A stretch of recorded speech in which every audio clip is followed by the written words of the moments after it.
સુરેન્દ્રનગર કલેક્ટરના કથિત કૌભાંડને લઈને મળી રહેલા મહત્વના મોટા સમાચારની ખૂબ જ મહત્વપૂર્ણ સમાચાર છે। ન્યૂઝ રૂમ ગુજરાત પર મોટો પર્દાફાશ થવા જઈ રહ્યો છે, કારણ કે સુરેન્દ્રનગરની આ વાત છે કે જ્યાં જમીન કૌભાંડ મુદ્દે તપાસનો ધમધમાટ તેજ બન્યો છે।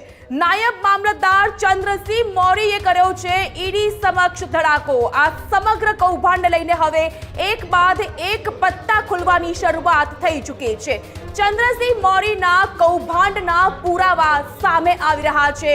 ન્યૂઝ રૂમ ગુજરાત પર એક બાદ એક એ પુરાવાને લઈને પર્દાફાશ કરવામાં આવી રહ્યો છે।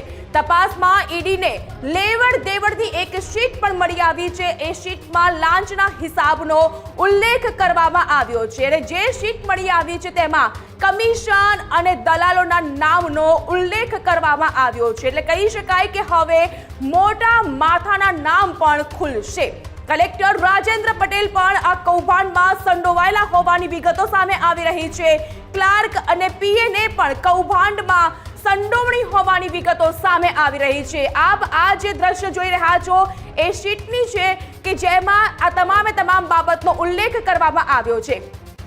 નાયબ મામલતદાર ચંદ્રસિંહ મૌર્યે 1 કરોડની લાંચ લીધી હોવાની વિગતો પણ તેઓએ ઈડી સમક્ષ કબૂલી છે।